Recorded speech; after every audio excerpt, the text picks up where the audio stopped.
Bonjour les amis et bienvenue dans cette vidéo débrief du match nul lors de la 5e journée de Ligue 1 de l'Olympique Lyonnais face au HAC.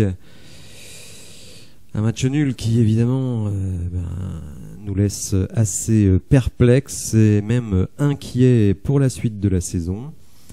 Avant d'aller plus loin dans le débrief, je voudrais vraiment remercier, mais vraiment chaleureusement, David, Chris et Medax qui m'ont envoyé donc des vidéos prises à l'intérieur du stade, à l'intérieur et certaines à l'extérieur du stade. Donc merci à vous. La vidéo compile de toutes ces vidéos sortira demain. Donc j'espère que ça fera plaisir aux suiveurs de la chaîne, parce que ça permet à tous ceux qui ne peuvent pas aller au stade pour X raisons, soit parce qu'ils sont trop loin, soit parce qu'ils sont handicapés, hein, il faut aussi penser à eux. Donc de pouvoir vivre le match de l'intérieur. Donc vous verrez, il y a des trucs vraiment sympas. Donc merci à tous les trois, c'est vraiment très très classe de votre part. Donc revenons-en au match. Donc dans ce débrief, je vais parler un petit peu du déroulé du match. On va regarder aussi quelques statistiques qui globalement quand même piquent les yeux. Et on regardera donc quelques déclarations des joueurs. En se disant aussi que notre ami Fabio Grosso, il a du pain sur la planche. Beaucoup de pain sur la planche. Alors on avait quand même un atout par rapport à toutes les autres équipes de Ligue 1, c'est qu'on jouait en dernier. Donc on savait par exemple que Monaco avait fait nul, que Marseille avait fait nul, que le PSG avait perdu, Lille-Rennes match nul. Donc on pouvait se dire tiens... on a super mal débuté, ce serait peut-être le moment d'opérer un petit rapproché tant que c'est possible. Et malheureusement, on en est bien loin, on en est très très loin. Vous allez voir que le 11 de départ déjà ne laissait pas beaucoup d'espoir, je trouve, par rapport aux intentions de l'équipe. Alors un 11 à vocation quand même très très défensive, hein, donc vous voyez ici... 4-1-4-1, appelez-le comme vous voulez, 4-3-3, enfin bon bref. Finalement dans ce 11, seulement 3 joueurs à vocation offensive, hein, donc Cherki, Lacazette et Ernest Nuama. Alors Tolisso et Cacré peuvent avoir un apport offensif, mais bon, c'est quand même pas leur qualité première. On espérait, on était beaucoup quand même à espérer un 4-2-3-1, c'était vraiment le système souhaité par les internautes. Donc avec un Ryan Cherki en 10 et un ailier supplémentaire. Et je pense vraiment que ça aurait donné autre chose. Donc vous le voyez sur l'attaque momentum. Quand même une grosse domination territoriale de l'Olympique Lyonnais. Mais vous le voyez en première mi-temps, pas grand-chose. Hein, pas grand-chose. En deuxième mi-temps, on a eu une grosse réaction. Mais la première mi-temps est assez calamiteuse. En fait, je ne sais pas comment vous l'avez ressenti, mais on avait l'impression que les joueurs avaient tellement les jetons de faire une connerie, qu'ils ne tentaient rien du tout. Donc on était bien en place, effectivement, hein, on a cédé absolument rien au Havre en première mi-temps, mais parallèlement, on n'a absolument rien fait.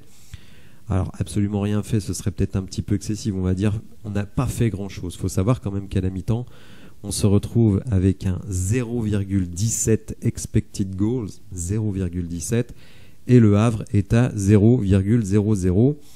Donc une première mi-temps abominable. D'ailleurs, je ne comprends pas la programmation d'Amazon Prime, hein, qui met un match Lyon-Le Havre un dimanche soir. Et malheureusement pour nous, ça fait 3 fois, je crois, qu'on passe le dimanche soir et 3 fois qu'on donne une image assez calamiteuse de notre équipe. Le jeu en première mi-temps réduit à sa plus simple expression, c'est-à-dire un gros bloc défensif plus donc que le Tolisso Cacré pour continuer à blinder, et de temps en temps une passe longue vers Nuama, vers Lacazette. Bon, un jeu totalement basique, qui a donné quelques petits frissons, hein, mais vraiment pas grand-chose. Et donc on tourne à la mi-temps avec un 0-0 abominable. Une équipe donc qui avait la frousse de faire des erreurs et qui au final n'a pas fait grand-chose. C'était inquiétant, mais de toute façon en regardant la composition d'équipe, malheureusement on savait un petit peu vers quoi on allait se diriger. Étonnamment, et avec la même équipe, on reprend la deuxième mi-temps pied au plancher dans les intentions, pied au plancher dans l'agressivité, mais alors dans la surface, nul à chier. Vraiment, c'est catastrophique.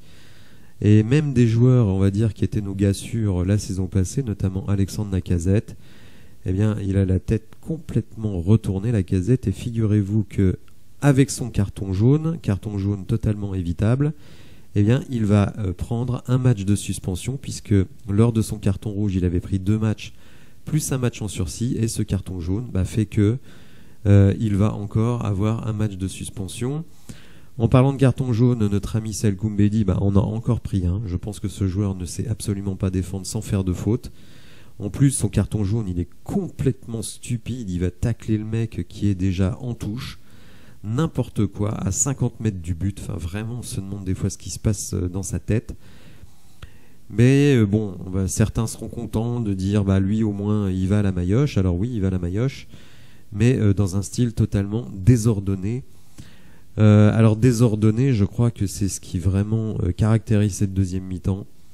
C'est-à-dire une présence de tous les instants dans la surface adverse, mais des choix totalement nazes, totalement foireux.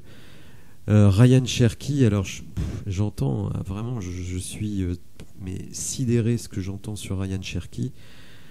On a l'impression que le gars a fait un match absolument dingue en termes de qualité, mais c'est du grand n'importe quoi. C'est-à-dire que le nombre de fois, d'ailleurs c'est lui qui a touché le plus de balles dans la surface adverse, le nombre de fois où par manque de spontanéité il perd la seconde ou les 2 secondes qui fait qu'il aurait pu avoir une différence.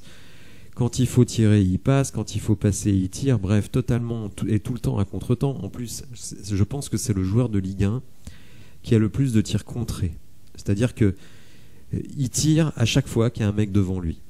Et en plus, il a manqué de vis parce que sur une action où il s'emmène très très bien le ballon, il y a une petite faute, il trébuche et s'il tombe dans la raquette, s'il tombe dans la surface, il est certain d'avoir penalty. Là, il décide de continuer l'action et il rate le truc à la fin. Mais en plus, voilà, un manque de vis de sa part. Alors ça, ça peut être attribué à sa jeunesse, mais vraiment, moi, je l'ai trouvé totalement à l'envers. Alors certains me diront, oui, mais il n'y a que lui qui crée des choses. Mais oui, mais justement, c'est ça qui est inquiétant.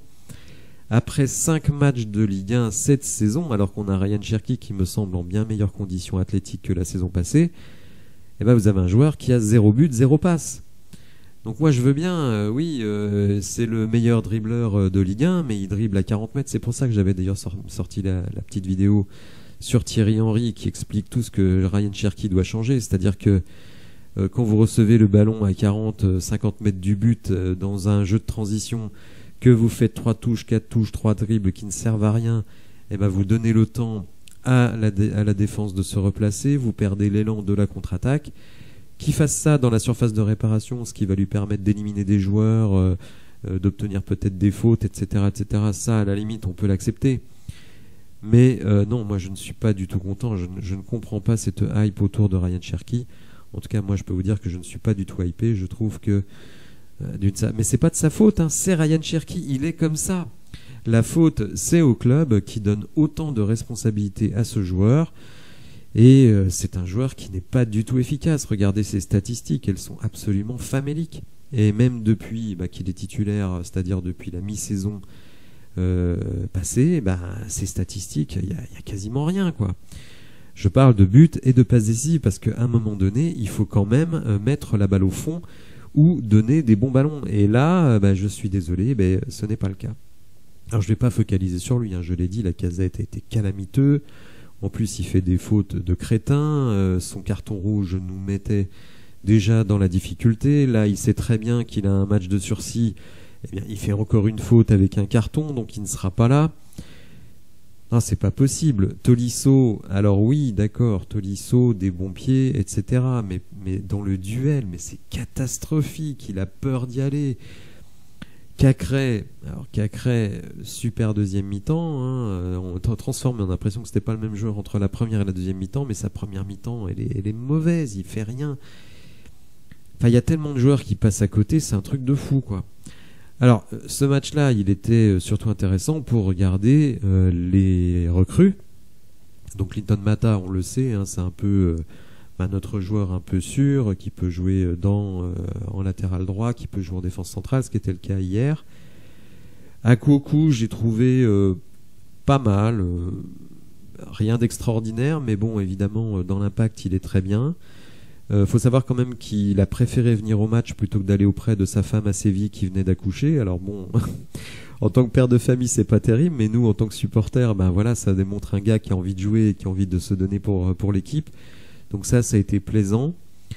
Nuama, alors oui, c'était pas tout à fait le même match que contre Paris, parce que comme Paris est une équipe dominante, et ben il avait énormément d'espace pour évoluer. Là, face au Havre, qui est une équipe qui était très repliée, ben là, il n'avait pas d'espace, donc il a été beaucoup plus en difficulté. Le nombre de fois, d'ailleurs, où lui et Ryan Cherki se sont marchés dessus, Nuama a commencé à droite, puis est parti à gauche. Quand il était à droite, Cherki venait aussi. Enfin bon, c'était un bordel pas possible. Donc bon, Nuama, oui, du potentiel, mais bon, c'est jeune. Et puis là, sans espace, bah, il a été en galère. En plus, je trouve qu'il a été très très personnel. Enfin voilà, c'est pas génial. Et puis alors, sur l'autre recrue, Diego Moreira, alors j'ai entendu des choses, mais on a l'impression qu'on a recruté Cristiano Ronaldo. Bon, Moreira, il fait une entrée, on va dire, pleine de volonté, donc ça c'est bien. Mais bon, et voilà, quoi, il a rien créé de super dangereux. Il fait un bon petit tir sympa dans l'angle. Bon, qui n'est pas très difficile pour le gardien. On sent que voilà, il peut avoir un apport réel, mais bon, j'avoue que je suis surpris quand j'entends les retours sur Moreira. Bon, évidemment, je vais pas le juger sur les 20 minutes qu'il a joué. Et puis Mama Baldé, hein, qu'on sent là aussi un joueur plein de percussions. D'ailleurs, si on devait trouver un point positif à la suspension de Lacazette, c'est que Baldé sera sans doute titulaire lors du prochain match. Et finalement, moi je me dis, j'ai envie de voir une attaque avec Nuama, Baldé et Moreira. Je pense que ça peut être vraiment intéressant. Ryan Cherki en 10, avec devant la défense, Akuoku et Cacré, donc dans un 4-2-3-1. Je sais pas ce que ça peut donner. Bon, c'est très jeune devant, hein. Attention, hein, c'est très jeune devant. Mais bon, peut-être que ça peut donner quelque chose d'assez intéressant. Alors ça a été dit dans les commentaires lors du match, il faut savoir que l'Olympique Lyonnais, au moment où le journaliste dit ça, il y a encore eu beaucoup de tirs qui ne sont pas encore intervenus, mais l'OL est l'équipe la moins efficace de Ligue 1 avec seulement 5% de tirs convertis en but. Et ben hier, on est encore pire, hein, puisqu'on a 23 tirs au total, 0 but marqué. 7 tirs cadrés, donc moins de 1 sur 3, donc ça déjà c'est pas bien, et tous les tirs cadrés ils étaient pas forcément dangereux. Bon voilà, ça c'est nos attaquants, hein. C'est Cherki, c'est Lacazette, c'est Nuama, c'est Baldé, c'est Moreira, tous ces gars-là ils sont pas foutus de mettre un but. Bon je suis désolé, la bonne volonté, ça ne suffit pas au niveau, la volonté ça ne suffit pas, il faut être efficace, il faut la mettre au fond, et ça on n'est pas capable de le faire. Et figurez-vous qu'hier le hasard voulait que Reims recevait Brest, donc nos deux prochains adversaires, et qu'évidemment pour superviser les deux équipes j'ai regardé ce match, et que je vous dis, lors du prochain déplacement à Brest, attention, ça va pas être simple. Loin de là, c'est une équipe qui joue avec beaucoup de confiance, très agressive dans le pressing, et des joueurs de ballon. Croyez-moi, Brest, c'est pas gagné. Et Reims, historiquement, on n'y arrive pas. Vous connaissez le style Will Steele, justement, beaucoup de pressing, beaucoup de percussions. Alors ils ont beaucoup perdu évidemment avec le départ de Balogun, mais bon, ils ont quelques joueurs, hein, donc les Japonais, Ito Nakamura, plus Teddy Thomas, donc croyez-moi, les 2 prochains matchs, moi je vous garantis pas du tout des victoires, hein, loin de là. Donc là, figurez-vous quand même les amis que 5 matchs, 2 points. Alors on sort certes un petit peu de la zone de relégation, mais regardez, on a déjà 9 points de retard sur Monaco, 7 sur Marseille, 6 sur Lille. Alors évidemment, si on enchaînait 2 victoires, on serait tout de suite boosté. Mais comme je vous l'ai dit, Brest et Reims, traditionnellement, ça devrait être des matchs totalement à notre portée. Mais d'ailleurs, comme je l'avais dit lors du match face au Havre, aujourd'hui, toutes les équipes pour nous, ce sont des Everest à gravir. Et donc, je dois dire que ce que j'ai vu hier avec l'équipe au quasi complet, parce que finalement, en défense, on n'a pas été tellement en difficulté, même si, il faut être honnête, malgré le scénario du match, le Havre peut tout à fait réaliser un hold-up. Ils ont 2 occasions de folie. Une première tête où Lopez est totalement battu, elle passe à 30 cm de la lucarne. Et une deuxième occasion où là Lopez est totalement aux fraises aussi, où le joueur, alors je ne sais plus son nom, désolé, la met au-dessus. C'est plus difficile de la mettre au-dessus que de la mettre dans le but. Le mec est tout seul face au but, donc ils peuvent totalement réaliser le hold-up. Donc très sincèrement, je ne suis pas serein après ce match. Alors vous le voyez à l'écran, Fabio Grosso, avec un regard interloqué par rapport à ce qu'il voit sur le terrain. On est la 65e, c'est quand même là où on joue le mieux. John Textor, voilà, un peu notre porte-bonheur, puisque toutes ses présences dans le stade se caractérisent par soit une défaite, en tout cas des non-victoires. Et puis Cucci, qui lui préfère carrément fermer les yeux pour ne pas voir ce qui se passe sur le terrain. Il devrait aussi peut-être se boucher les oreilles. Et Mathieu Louis-Jean en souffrance. Donc notre ami Fabio Grosso, il y a devant lui un travail absolument immense. Alors attention, il y a des joueurs dans notre équipe. Il y a des joueurs, il y a des bons joueurs. Malheureusement, certains leaders ont la tête à l'envers, donc ça c'est quand même très très très embêtant. Il y a des joueurs, mais il y a un boulot absolument monstre, et puis un milieu de terrain qui est quand même super inquiétant. Donc moi je pense que pour compenser le manque de créativité de Akuoku, Cacré, Tolisso, il faut absolument passer en 4-2-3-1. En disant à nos latéraux de ne pas monter, puisque maintenant on a des ailiers, et puis de faire un béton défensif, donc avec nos 4 défenseurs, plus à la récupération Cacré et Akuoku, qui moi m'a plutôt plu, n'hésitez pas à me dire dans les commentaires ce que vous pensez de lui. Donc il y a des possibilités, mais là malheureusement je suis bien obligé de revoir les ambitions que j'avais données pour l'équipe, donc entre la 4e et la 6e place, à la baisse. Il faut être honnête, il faut être sérieux. Là, c'est 8-10 maximum. 8-10 maximum. Même si on fait un gros mercato hivernal, on aura pris tellement de retard que, on va faire comme l'année dernière. Même si on fait top 3 sur les matchs retour, c'est 7e au mieux, quoi. Donc, ouais, c'est très très inquiétant. En tout cas, à ce stade, choper l'Europe, ce serait vraiment miraculeux. Alors, l'affluence officielle hier était de 35 507 spectateurs. Quand on regarde les images que vous verrez demain dans les vidéos, vous verrez que c'est un chiffre un peu gonflé.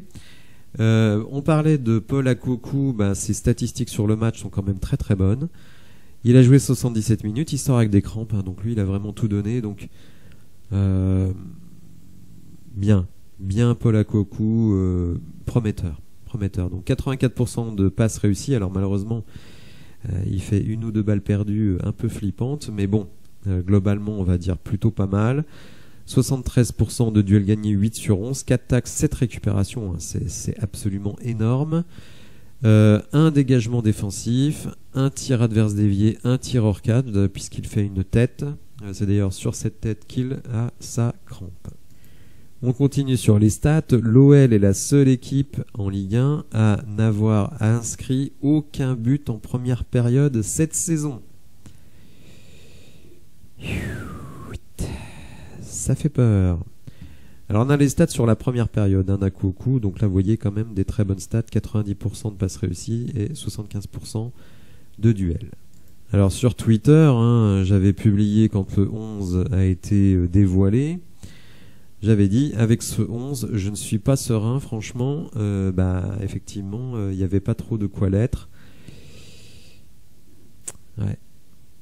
Avec ce milieu, Tolisso, Akpogbu, Cacré, vous pouvez rien faire. Alors Tolisso est sorti en cours de match. Les commentateurs ont dit d'ailleurs qu'il était très très énervé de sortir. Bon bah écoute mon coco, regarde ce que tu fais sur le terrain, c'est pas possible. Est-ce que Fabio Grosso va avoir le courage de remettre en cause les statuts? Pour moi, il y a des statuts qui sont clairement en danger. Il y a Tolisso, évidemment. Cacré, alors, il fait quand même une bonne deuxième mi-temps dans l'Impact et je pense qu'il sera meilleur devant la défense. Donc si vous mettez Akpogbu, Cacré devant la défense, je pense que ça peut tenir la route. Cherki, mais bon, comme je l'ai dit un peu plus tôt, Ryan Cherki, il est comme il est. Il est comme ça. C'est un gars qui adore aller à la confrontation 1 contre 1. C'est un gars qui adore tripoter le ballon. Il ne sait pas jouer simple. Maintenant, c'est au coach de trouver l'organisation appropriée, peut-être aussi de le faire progresser. Est-ce que ces matchs avec l'équipe de France Espoir et Thierry Henry vont aussi l'aider? Espérons, parce que moi, évidemment, je ne suis pas satisfait de ce qu'il fait, mais je me dis replacer en numéro 10 avec Nuama et Morera, avec Baldé en pointe lors du prochain match. Peut-être qu'on aura des révélations, à moins que Grosso ait les jetons de perdre son premier match et qui nous ramène un sempiternel 4-3-3. C'est pas impossible, c'est un de ses styles de jeu favoris, même s'il joue aussi en 4-2-3-1. Mais les amis, ça va être dur. Alors je note aussi que parmi les remplaçants, Le Penant est rentré alors que Alvero, Maitland Niles et Larouche ne sont pas rentrés. Alors, est-ce que c'est de la frilosité de la part des coachs ou est-ce que ça dénote qu'aux entraînements, ces joueurs-là sont très en dessous de Le Penant, de Tolisso, de Cacré, d'Akpogbu? Je ne sais pas, mais en tout cas, je m'étonne que des staffs différents, Laurent Blanc et donc hier Jeff Vulliez et ses acolytes, eh bien, ne font pas confiance à Alvero, Maitland Niles et Larouche. Donc les supporters, enfin certains supporters pensent que ces mecs-là sont des génies. Alors pas Maitland Niles, il ne faut pas exagérer, mais bon, en tout cas Alvero et Larouche, ce que je constate, c'est que deux staffs totalement différents ne leur font pas confiance. Alors qu'ils lancent des jeunes, puisque Morera est rentré, Nuama est rentré, bon, Jeffinho, lui encore, scotché sur le banc. Donc tous ces joueurs-là sont quand même très appréciés des supporters, mais je constate que deux staffs différents ne les font pas jouer. C'est peut-être qu'il y a des raisons, non ? Je ne sais pas comment vous le percevez. Alors après le match, les déclarations allaient à peu près toutes dans le même sens, en gros en disant l'état d'esprit, c'est ce qu'il fallait. Clinton Mata, lui, nous dit c'est décevant pour le résultat, mais positif dans ce qu'on a proposé. Je pense qu'on a montré beaucoup plus de caractère, de la personnalité. Il ne manquait plus que ce petit but. Oui, mais ce petit but, il n'arrive pas. On a marqué 3 buts en 5 matchs, dont un péno. 3 buts en 5 matchs, dont un péno, les amis. On jouait Le Havre, qui est un promu. Alors un promu cohérent, un promu ambitieux dans le jeu, mais qui reste quand même un promu à domicile avec notre équipe au quasi complet, puisque finalement les absents, ils étaient surtout en défense. On va pas me dire que c'est Kadewere qui aurait changé les choses, Le seul vrai absent, puisque Enrique est lui aussi un remplaçant, le seul vrai absent c'est Lovren. Donc on va pas me dire que vous mettez Lovren dans ce match, ça change tout. Là on avait l'équipe une. Alors, moi je veux bien, il ne manquait plus que ce petit but, oui, mais bon, c'est quand même la base et l'essence même du football, et ce n'est pas le premier match où c'est comme ça. Rappelez-vous des matchs de préparation. Alors, comme je l'ai dit un peu plus tôt, nos 2 prochains matchs seront face à Brest, enfin à Brest et à Reims. Et vous allez voir que Brest, est 2e du championnat. Ils viennent d'ailleurs de s'imposer à Reims. Et croyez-moi, ça joue au foot.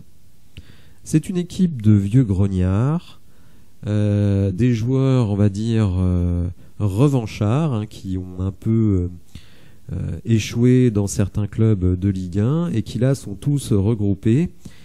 Et le coach, donc Eric Roy, a réussi vraiment à en tirer la substantifique moelle. Donc, vous voyez quand même, en marquant 7 buts et en encaissant 6, ils arrivent à avoir 10 points. Donc à chaque fois, ça passe limite. Mais croyez-moi, sur ce que j'ai vu, ça va pas être facile d'aller gagner à Brest. Quant à Reims, on les connaît. Beaucoup de percussions, beaucoup d'engagement, des joueurs de qualité, donc les Japonais, notre ami Thomas. Ils ont aussi un avant-centre qui est pas génial, hein, qui est moins fort que Balogun, mais qui est pas mal non plus. Bon, par contre, il y a pas mal de trous en défense. Écoutez les gars, on peut se retrouver après 7 matchs encore plus en galère qu'on ne l'est aujourd'hui, hein, franchement. Fabio Grosso, il a un boulot mais monumental pour remettre cette équipe sur pied. Et après, il y a le niveau des joueurs. Parce qu'on peut mettre des joueurs à certains postes, même à leur bon poste. Mais après, il y a les performances individuelles, il y a la qualité intrinsèque des joueurs. Parce que beaucoup ont jugé le mercato en disant oui, on a recruté ici, on a recruté là, on a recruté tel et tel profil. Mais après, il y a la qualité intrinsèque des joueurs. Et sur la qualité intrinsèque des joueurs, j'ai des doutes. Voilà, alors n'hésitez pas à me dire dans les commentaires ce que vous pensez de tout cela. Soyez à l'affût, puisque donc il y aura la conférence de présentation de Fabio Grosso. Donc je ferai un débrief là-dessus. Si vous avez apprécié la vidéo, n'hésitez pas à liker, à vous abonner à la chaîne, et je vous dis à bientôt pour de nouvelles infos. Merci, au revoir.